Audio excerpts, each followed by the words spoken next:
Assalamualaikum, satu hari satu hadis. Jom kita.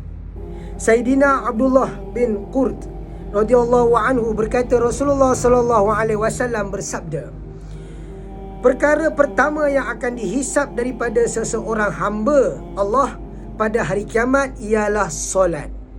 Jika sempurna solatnya, maka seluruh amalannya akan sempurna, dan jika rosak solatnya, rosaklah seluruh amalan tersebut.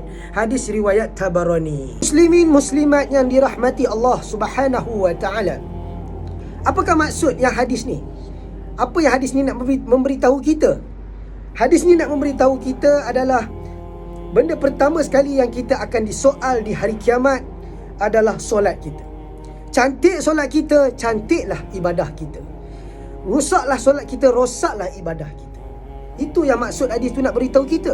Contoh saya bagilah, kita nak berkahwin. Apabila kita nak berkahwin, kita perlu pakai cantik-cantik, kemas-kemas, kerana kita nak berkahwin ni.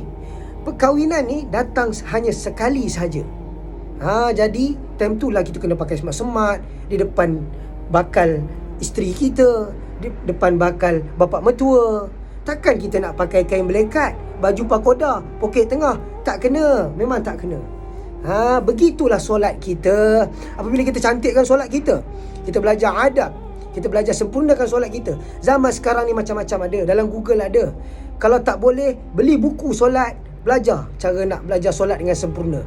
Ataupun ada tazkirah berkenaan dengan solat, masuk tazkirah, jangan malu. Benda kena cari, ilmu ni kena mencari.